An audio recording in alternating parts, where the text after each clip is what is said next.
It is an embarrassment to be a white person in the year 2012 with all of the horrible racism going on with white people. It's disgusting.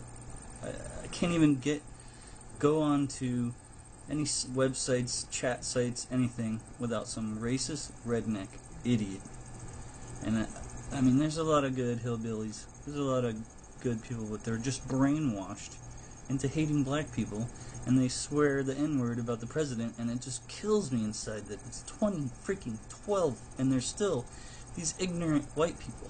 And I've been, when I was growing up, I attended a black majority high school, and there were a couple racists there. I can understand them being racist. They have every right to, but they opened up to me real quick, and they took me in, and they treated me like one of their own. And I could never imagine in a million years it happening the other way around. Stupid rednecks and their freaking KKKs, and they still keep that tradition up in this day and age. It is just embarrassing. People in these neighborhoods don't want those type of people moving down here and ruining the property value and destroying the neighborhood. So when things like that happen, it shouldn't be such a shock. What do you mean by those types of people? Minorities. African Americans.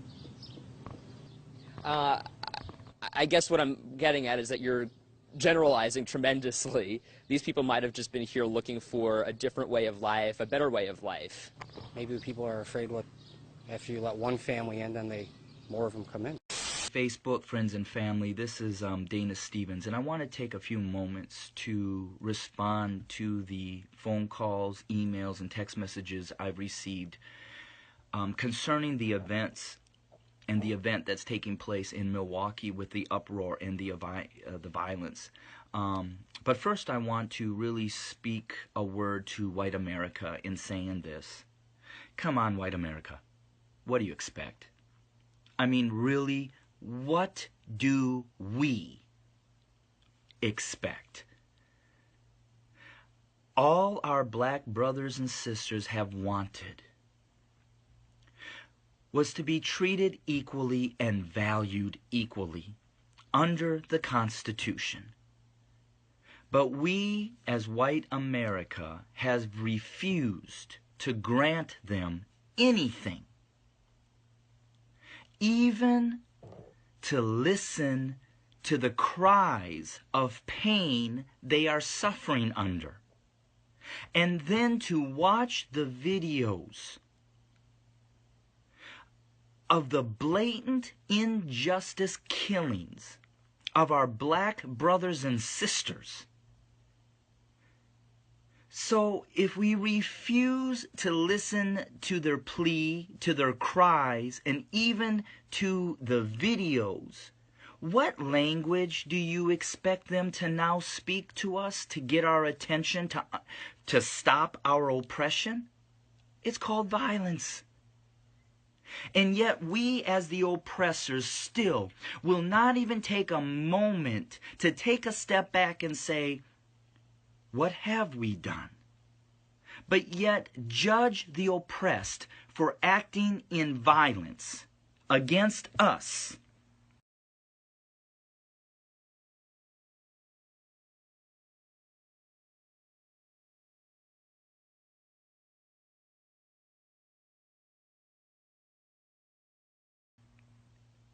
Overlooking all the innocent lives that white America has killed and destroyed amongst our black family since the beginning of this country. White America, what do you expect?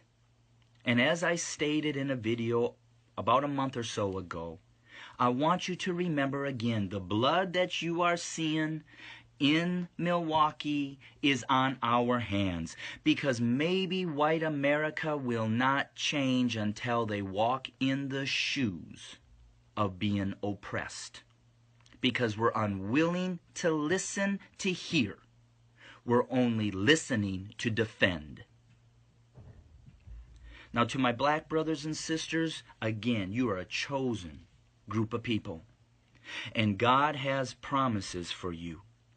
And today, Psalm 12 came to me, verses 5 to 7, when it said, "But the Lord says, because the poor are oppressed, because of the groans of the needy, I'm now standing up, and I will provide the help that you, my black Americans, are grasping for." Know that God does not need the approval of white man to step in and bring you to the head while bringing your oppressors, white America, to become the tail. See, even Abel's blood cried out to the Lord. Our black men and women that are being killed, that innocent blood has cried out to God, and God has heard it. Exodus 3, verse 9 says, "Look, the cry of the people of Israel, the cry of the black America, has reached me, God, and I have seen how harshly the Egyptians or the white Americans have abused them." I don't need to read the rest of the story because we know what God did on behalf of the Hebrews under the harsh abuse of the Egyptians. So to my black brothers and sisters, I want you to know that God has not forgotten you, that you will become the head. You will be placed in your rightful positions as kings and queens. And to white America, I ask you again, would you just listen? Listen to hear. Listen to hear the pain that is being brought forth from the innocent lives of our oppressed black brothers and sisters. But if you don't, and it looks like you won't, understand the violence and the bloodshed that happens even amongst innocent whites is still on our hands because we have refused to change our system. We have refused to repent. And we have refused to acknowledge the wrong that we have done, not only to our black brothers and sisters, but even to all the innocent Native American Indians we slaughtered in taking over this country. These are my thoughts. And unfortunately, it saddens me that my people are so reluctant to just listen. White people are scared. That's right. White America are a bunch of cowards. And why are they a bunch of cowards? Why do they cling to their guns? Guns are for cowardly people. They're afraid. Because there's going to be time for retribution. And there's going to come a time for reckoning for all the things that they've done to so many people.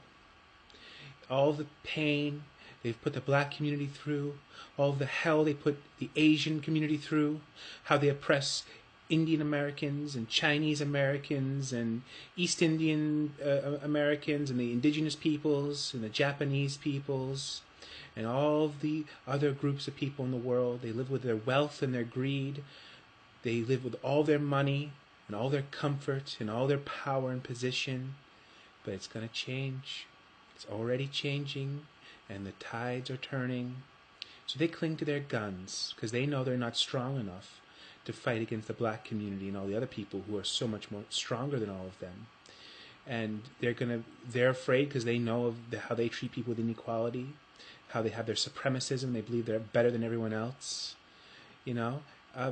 Things are going to change, and the table is going to turn, so they're afraid, and that's why they keep voting for Republicans and right-wing bigots. That's why white people only vote Republican. That's why white people make everyone else do their dirty work. That's why they never go to wars. That's why they never join the military, and they make people of color do that. Because they're cowards, and they know that they can't handle it themselves. And that's what's going on. They live in their comfort. They never have to work. They never work. They never labor. And all the things they've done. They dragged the people of Africa out. They walked into that country and started grabbing them. As the African people and the chiefs did everything they can to keep their people from becoming enslaved. they all just grab them and drag them away into hell and in chains. And that's going to come back to white America very soon. And they're afraid. They're very afraid, because it could happen to them, and they would deserve it. You know, they're afraid because they never stood up. No, white people have never stood up for the black community and people of color. They never done anything. You know, a bunch of people. One of these right wingers wrote me a letter talking about the abolitionist movement and all the things that whites and Christian and you know, all these religious institutions were doing to fight against slavery. Bullshit! Spare me your propaganda. I mean, it was obviously, you know, so what? So what? There's some abolitionists, some white Christians and abolitionists that tried to freeze or fight against slavery. Why? I'm supposed to applaud you for doing what you're supposed to do? You don't get applause for doing what you're supposed to do. Someone else wrote me about the sugar strikes in the 1700s, where tons of abolitionists and anti-slavery movements in the 19th century and hundreds of years ago, the people were boycotting sugar, and this was putting pressure on plantation systems. Oh, right, sure. We're supposed to applaud you for putting less extra sugar in your tea. Oh, please spare me. Spare me. It's not enough. I don't care how many hundreds of thousands of soldiers died in the Civil War. It means nothing compared to what you've done to the black community. I don't care about your propaganda trying to claim that, white people were slaves too. Oh, all your chattel slavery that whites went through. Oh, so what? So, you know, it's a bunch of lies the whites are making up now to try to make themselves look guiltless. What? They're trying to claim that Irish and Scottish and Welsh and British were put into slavery as well. So what? So what if they were? That doesn't mean anything. That doesn't make you any less guilty for all the horrible things you've done. People are trying to claim that whites were enslaved by Africans, the Barbary pirates. Who gives a shit? Doesn't mean anything. Doesn't mean a thing. So what? You're going to condemn all African people for what a few pirates did to them? So what? You can't get out of this guilt. There's nothing you can do to deflect it. I don't want to hear stories about your ancestors living in poverty and working in coal mines and dying of black lung and working their asses off, because they didn't. You enslaved people, made them do it all for you. It was people of color doing that. Spare me your lies.